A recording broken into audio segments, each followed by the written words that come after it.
Jeffery Epstein, a man who sadly needs no introduction, famous for associating with billionaires, CEOs, and presidents, and not to mention also being a complete monster. But the thing almost as infamous as Jeffrey Epstein are his properties.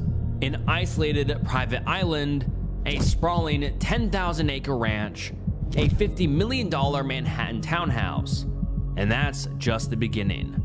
Born in 1953, Epstein went from a Dalton school teacher to a rising star in finance, charming the ultra-wealthy and traveling the globe as a high-level consultant. He built connections with billionaires, foreign clients, and even, allegedly, intelligence agencies. By the late 80s, he was managing the fortune of Les Wexner, gaining unprecedented access and control. How he made his billions, or if he really did, is still unclear. What is clear is that Epstein's properties were more than just homes. They were stages for some of the darkest acts imaginable. So, let's take a step into the estates of Jeffrey Epstein. Zorro Ranch. Deep within the secluded high desert plains of Santa Fe County, New Mexico, lies a sprawling property, a remote 10,000-acre estate, known for decades before as the Zorro Ranch. Located near Stanley, approximately 30 miles southeast of Santa Fe, this ranch served as Jeffrey Epstein's isolated operational headquarters in the western United States, engineered for maximum concealment and control, and the sheer scale and the remoteness of the ranch matching its infamous reputation. Epstein acquired the Zorro Ranch in 1993 from the former Democratic governor of New Mexico, Bruce King. The original purchase price for the vast property was around $12 million, in line with his deliberate strategy for asset protection and obfuscation. The purchase was initially overseen by a New York trust called the Zorro Trust, with Epstein signing as the trustee. Control was later centralized when the property was transferred to Cypress Inc., a corporation registered in the U.S. Virgin Islands. This basically meant that the property's legal title was actually held by an offshore company, so the control was entirely in Epstein's hands, and any future legal action from the mainland states would have to jump through many hoops. At the time of Epstein's death, the shares of Cypress Inc., which held the title to 49 Zorro Ranch Road, were valued at approximately $17 million. The Zorro Ranch was far more than a simple luxury home. It was a self-sufficient compound specifically engineered for seclusion. Central to the estate was a massive hacienda-style residence spanning over 26,000 square feet, including a huge courtyard, and also featured a living room so huge it was roughly the size of an average American home. The ranch infrastructure provided the necessary isolation for unlogged and untracked movements. An isolation like this isn't accidental. It's the kind of infrastructure that prevents oversight and enables crimes to remain invisible. The property included its own private airstrip, along with a hangar and a helipad. Separate, auxiliary structures ensured the compound could function autonomously, encompassing guest houses, offices, a log cabin, and even a fire station, along with a 7-bay heated garage. Although Epstein was never officially charged with crimes in the state of New Mexico, the ranch became inextricably linked to the network of a.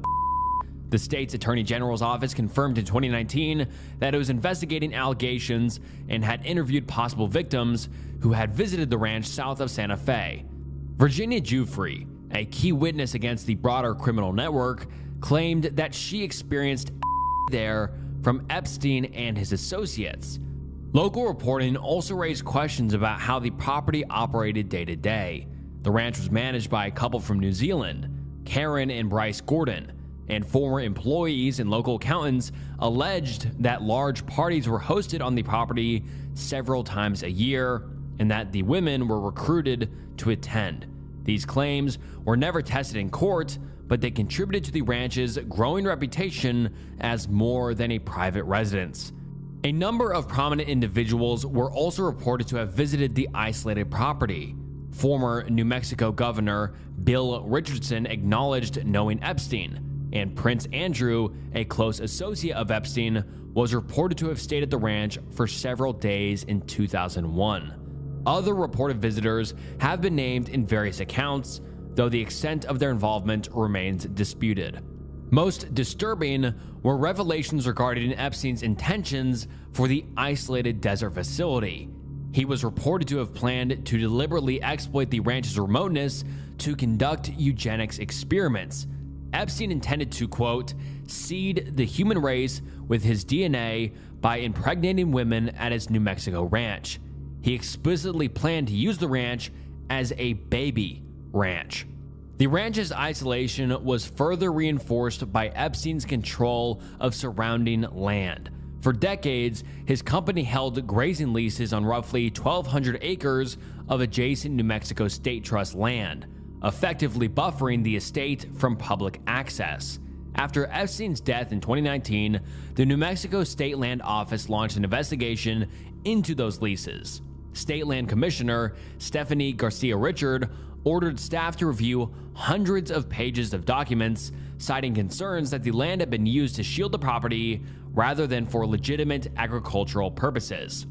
In a subsequent cancellation notice sent to Cypress Inc., Commissioner Richard cited three main violations: the obstruction of staff seeking access to inspect the state trust land, a written misrepresentation by Cypress Inc. on lease compliance, and the conclusion that they may have obtained the leases through illegitimate means for purposes other than ranching or agriculture.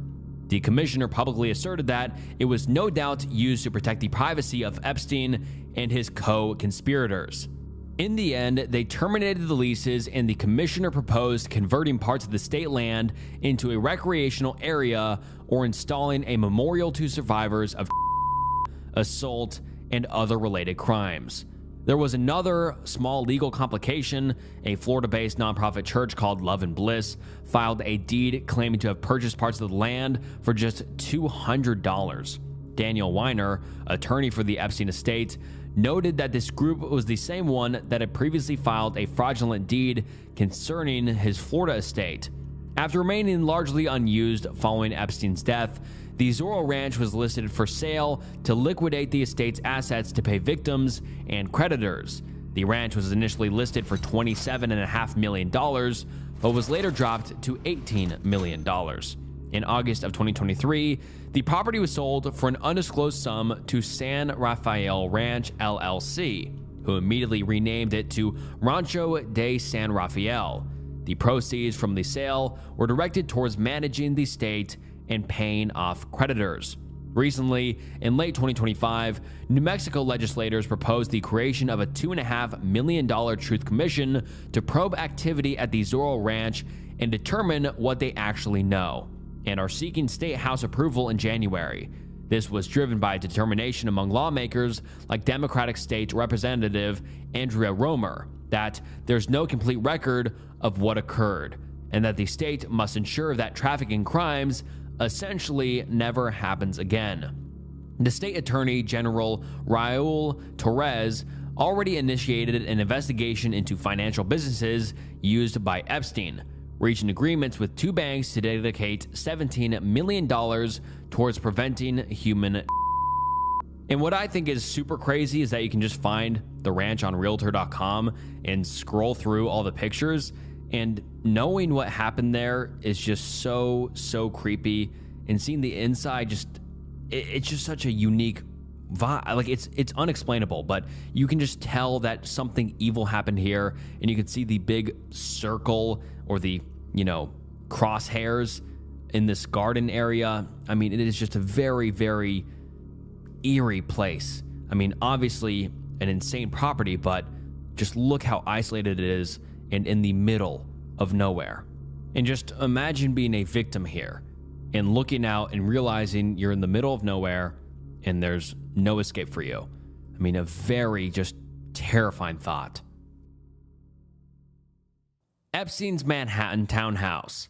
In the heart of Manhattan's Upper East Side stands the Herbert N. Strauss House, a limestone monument that once served as the urban command center for Jeffrey Epstein's global operation. This 9-story townhouse, situated between 5th and Madison Avenues, is regarded as one of the largest private residences in the entire city.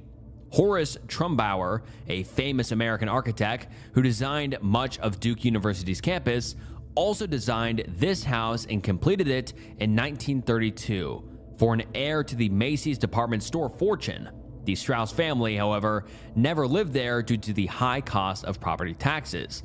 So for decades, the building housed the Birch Wathen School before it was purchased in 1989 for more than $13 million by billionaire Les Wexner, who initiated a massive renovation led by architect Thierry Despont, who was previously an associate architect for the restoration of the Statue of Liberty, and an interior designer for John Stephanus. Jeffrey Epstein moved into the residence around 1995, though the official legal mechanics of his ownership were intentionally obscured for many years.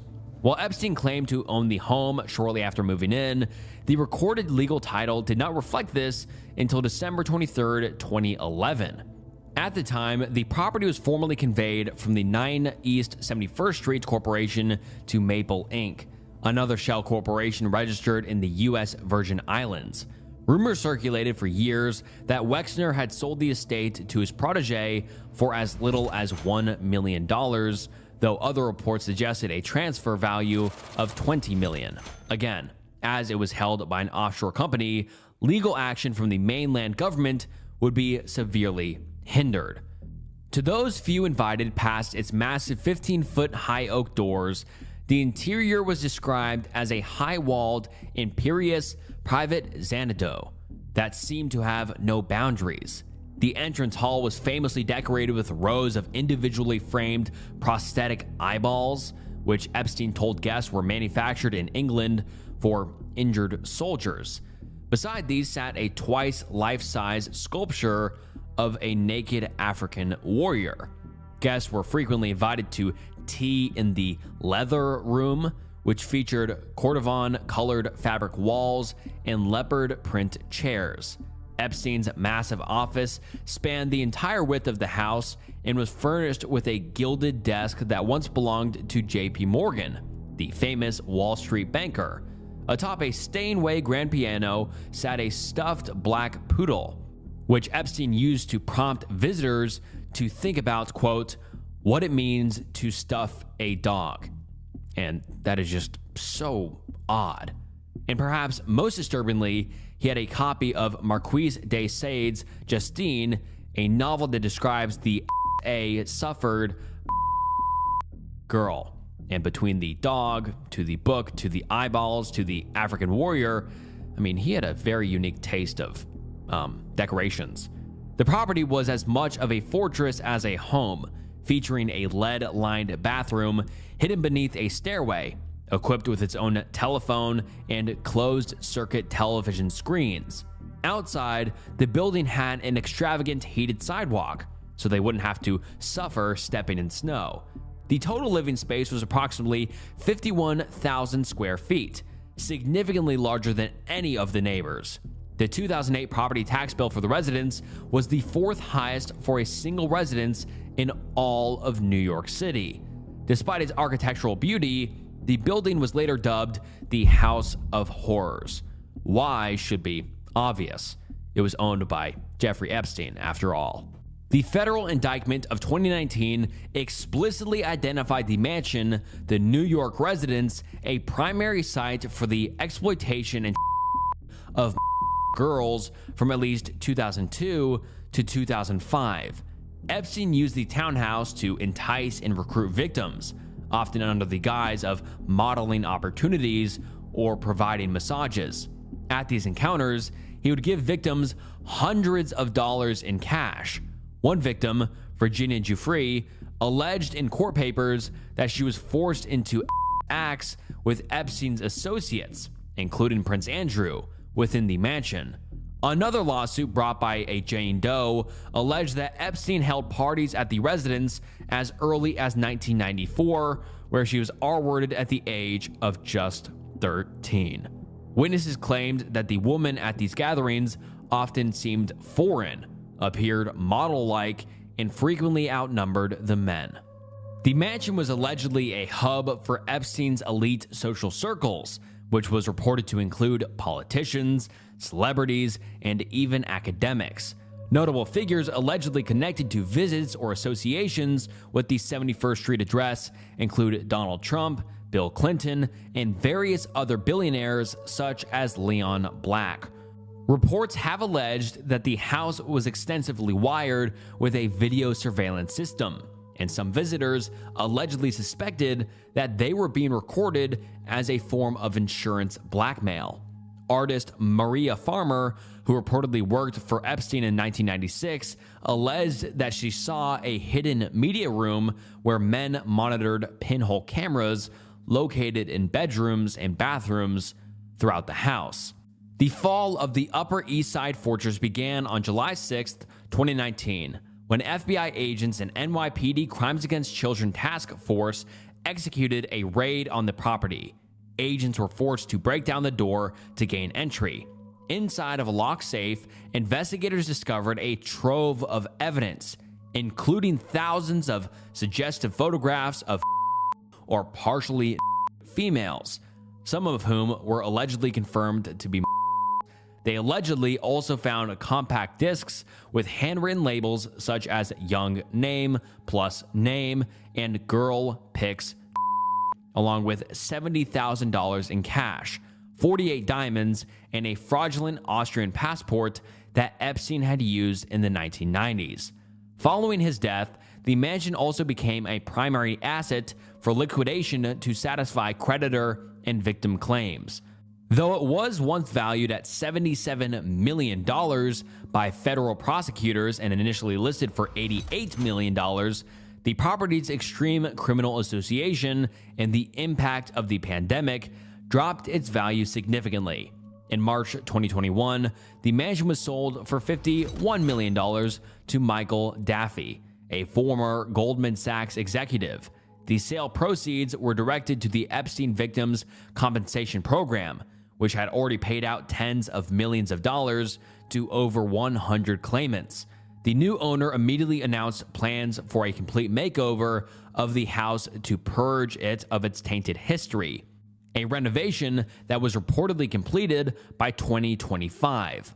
And while the physical structure remains, the sale and subsequent gutting of the interior represented the final dissolution of Epstein's most visible seat of power in New York. Little St. James. In the turquoise expanse of the Caribbean, 2 miles off the coast of St. Thomas in the U.S. Virgin Islands, sits a 70-acre private outcrop that would become the geographic center of one of the most infamous international criminal investigations ever, known officially as Little St. James and colloquially by locals as Island or Island. And I'm sorry I had to censor both of those words, but it's safe to say that this island was not associated with anything good. And this secluded paradise, quote, paradise, served as the primary residence and operational headquarters from 1998 until his death in 2019. And to the outside world, it appeared as a regular ultra-luxury retreat for the ultra-wealthy. But the island itself was meticulously engineered for Epstein's sadistic purposes. The transformation of Little St. James into a private fortress began in April 1998. Epstein purchased the island from venture capitalist Arch Kumin for a reported $8 million. However, the island was not held in his name. Instead, the legal title was vested in a U.S. Virgin Islands corporation he controlled, Nautilus Inc. In the probate petition he filed after his death, the 10,000 shares of the corporation were valued at a staggering $63 million. This strategy extended to the nearby Great St. James Island, which he also owned. That was owned by yet another entity, Poplar Inc., and was valued at $22 million. This was obviously deliberate. By establishing all of these corporations in the Virgin Islands, Epstein leveraged the territory's status as a tax haven that still remained in the U.S. banking system. This allowed his companies to pay an effective tax rate of just 4%, saving him an estimated $300 million over 2 decades. Once again, legal action would be very complicated as they would have to go through the Virgin Islands court system. I mean, this was all obviously on purpose. Epstein didn't just live on Little St. James. He engineered it to be a self-contained, sovereign mini-country. He commissioned Edward Tuttle, the architect behind renowned hotels all over the world, to design and renovate the main residential compound. The resulting estate was massive, requiring a full-time staff of 70 people by 2008. The compound had an array of ultra-luxury amenities, including a helipad and private dock to facilitate the unlocked movement of his private fleet, 4 luxury guest villas, and 2 swimming pools, a dedicated gas station and high-capacity water filtration system, and a stone-walled cabana with a distinctive turquoise ceiling. Epstein's personal residence. In 2005, he even went so far as to hire the Virgin Islands Water and Power Authority to install a combination power and fiber optic cable running underwater from St. Thomas. This provided the island with high-speed data and its own electric connection, removing the need for noisy generators and further insulating his communications from local eavesdropping. The most famous and scrutinized structure on the island is, of course, the blue-striped, box-like building located at the southwest point, often referred to as the Temple. Surrounded by an expansive pavilion with mosaics painted in red on a white background, the building's purpose has been a subject of intense speculation. Originally, the structure was topped with a golden dome and statues of bird-like figures, though the dome was reportedly blown away during Hurricane Maria in 2017. The physical structure as built deviated significantly from the plans submitted to the government. While architects initially applied for a music pavilion or a container for a grand piano, the finished building was a much taller cube constructed with new materials. Patrick Barron, a piano tuner who visited the site twice in 2012, described a surreal interior. He found a single, large room with wooden floors and an oriental rug, containing a dark wood desk 10 feet long and floor-to-ceiling bookcases. Most oddly, Barron noted that there was a portrait of Epstein and the Pope hanging on the wall above a small black grand piano. The building also featured a false wooden door painted onto the exterior, hinting at hidden rooms. Although my personal theory is that this was just his kind of private office, because he seemed to love these extravagant and big offices where he worked. I mean, in his New York Manhattan home, he had a huge office. Here, he has a big office. And also in the Zorro Ranch, he had a huge office. So it doesn't seem out of the question if he really just wanted a extravagant place to work, but could there be darker meaning behind it? For sure. The U.S. Virgin Islands lawsuit later characterized Little Saint as an instrumentality of crimes.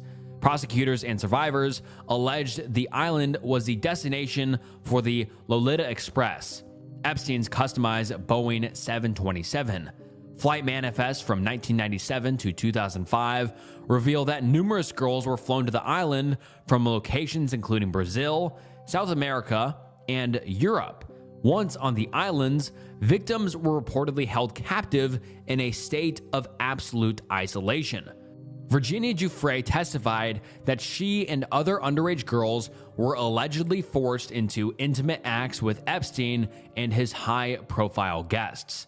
The recruitment was overseen by Ghislaine Maxwell, who taught victims to be subservient and give Jeffrey what he wants. Attempts to escape the island were extremely dangerous. One survivor recounted stealing a quad bike and attempting to swim across the channel to St. Thomas, only to be caught by security before even reaching the coast. And I mean, we have a recurring theme with at least 2 of his properties here. Very isolated and very hard to escape from. Epstein used the luxury of Little St. James to host an elite circle of guests, including politicians, scientists, and royalty. High-profile figures such as Prince Andrew and Jess Staley, the former head of Barclays, reportedly visited at least a few times. According to allegations from journalists, former associates, and victims, some visits to the island may not have been merely social, but potentially part of a broader unproven scheme. Ghislaine Maxwell was reportedly said to have told an associate that the island was allegedly outfitted with extensive video surveillance, which she described as an insurance policy. Multiple sources have alleged that Epstein may have recorded influential visitors in private moments, potentially to gain leverage, though no verified evidence of a systemic blackmail operation has ever been made public. After Epstein's death in 2019, the FBI reportedly conducted searches of the island, removing boxes of electronic media and other materials that could have included recordings, but the contents of which remain undisclosed. In January 2016, Epstein expanded his assets by purchasing the neighboring, larger island of Great St. James, spanning approximately 165 acres. The island was acquired for $22.5 million through Great St. Jim LLC, another shell company in the Virgin Islands. Epstein used a lot of deception to hide his involvement in this purchase, including making another individual the ultimate beneficial owner, against their will to bypass local opposition. Islanders had previously begged the former owner not to sell to Epstein due to his criminal history. Investigations suggest that this purchase was a strategic effort to shield his activities on Little St. James from view by controlling the surrounding perimeter and blocking public access to the Christmas Cove, a popular attraction. Just 2 days before his S-word, Epstein signed a new will that transferred his entire estate into the 1953 trust. This was widely viewed by legal experts as a final attempt to hide the identity of his beneficiaries from his victims and creditors. However, the obvious sham transaction was defeated in court. Under a $105 million settlement reached with the Virgin Islands government, half of the proceeds from the sale were marked to fund support services and counseling for survivors of human and Great St. James. Just a quarter mile off the coast of St. Thomas lies an expansive land that was meant to be the final expansion of a dark empire. Great St. James, a 165-acre private island, stands as a larger, more rugged neighbor to its infamous little brother. For years, it was a place of local recreation, centered around the popular snorkeling and mooring spot known as Christmas Cove. But in 2016, Epstein set his eyes on it, and he had to have it. Like we talked about before, there was strong opposition and had to make Sultan Ahmed bin Salman the actual owner before buying it from him in parcels. One of his first moves after the purchase was to shut down Christmas Cove, effectively ending the public's ability to anchor near his primary base. Once in control, Epstein development plans for Great St. James were as extravagant as they were confusing. Permit applications and documents revealed a vision for a self-sufficient compound that included a private road network and a dedicated barge dock, 2 primary homes, several cottages, and a security building, a solar array, and generator system connected via a marine electrical cable, and most curiously, plans for an underwater office and pool and a large amphitheater. And the plans for the underwater office kind of gives more credit to my earlier theory. I feel like Epstein just loved his extravagant offices for whatever reason. But despite these grand ambitions, by the time of his death in 2019, Epstein had not completed any major construction on the island. Instead, it became a battlefield for a variety of environmental and regulatory disputes. Epstein repeatedly had conflicts with the Virgin Islands Department of Planning and Natural Resources, and within 3 months of the purchase, construction activity was detected, leading to a series of legal clashes. First, permit violations, Epstein was ordered a cease and desist after clearing land without a permit and was initially fined $280,000, later reduced to $70,000. His activities drew the attention of the United States Environmental Protection Agency, who visited the island to assess damage to the protected areas. Concerns were raised about the habitat of the Virgin Islands, native tree boa, and the health of endangered corals near the shoreline.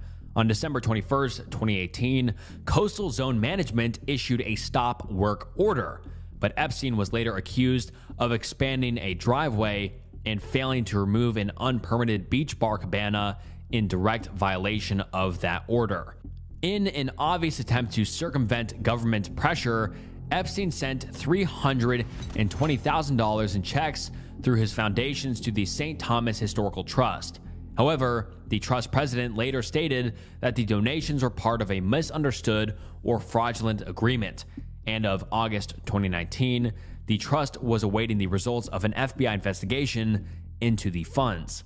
In May 2023, both islands were sold for $60 million to billionaire financier Stefan Dekoff, a steep 52% discount from the original asking price.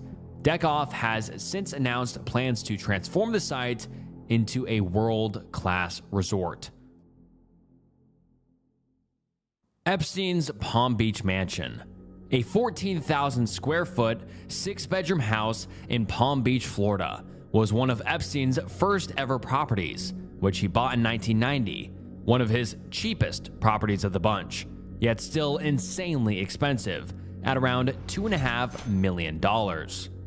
This house was the home to a majority of the horrors that took place across his properties, where several told investigators that they were being assaulted at the Palm Beach Mansion, along with his homes in New York, Mexico, and the islands. But this property was where Epstein would approach local college students, asking them if they wanted to work at his home, answering the phones.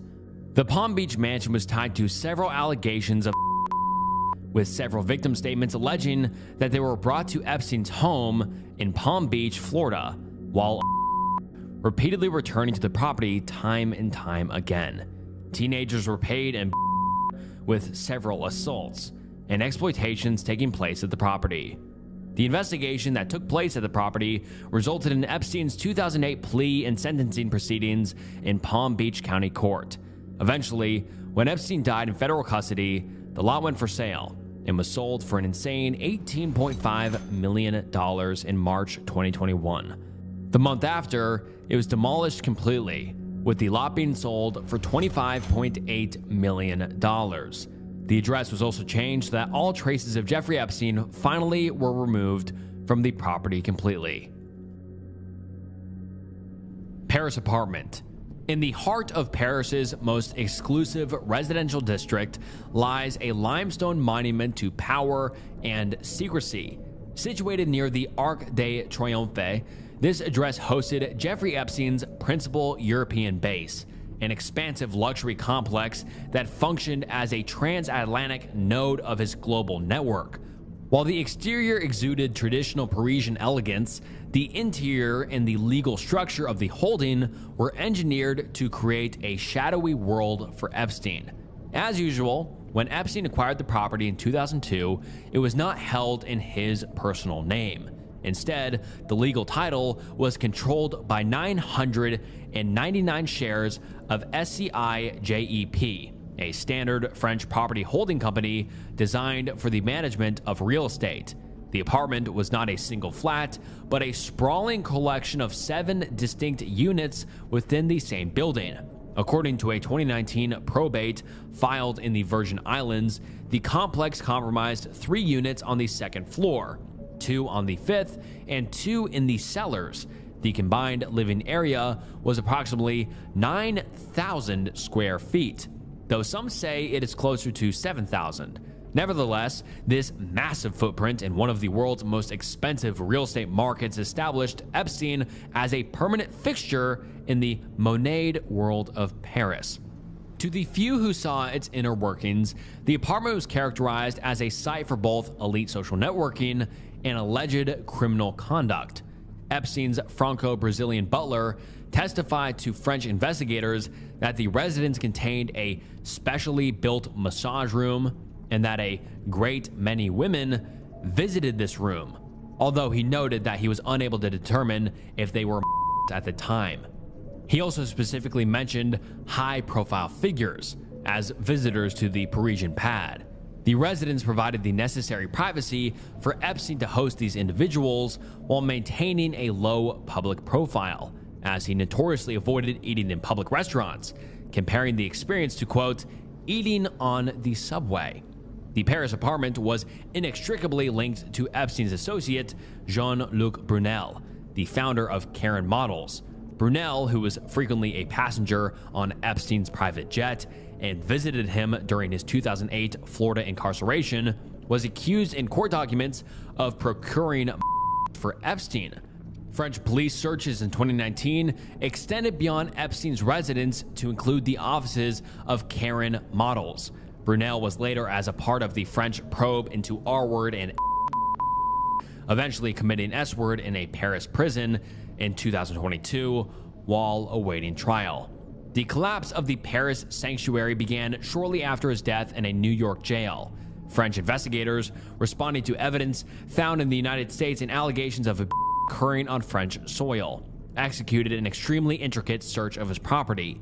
The raid was an incredible 13 hours long, and it was part of an inquiry into half a dozen potential charges of R-word and involving both French and international victims.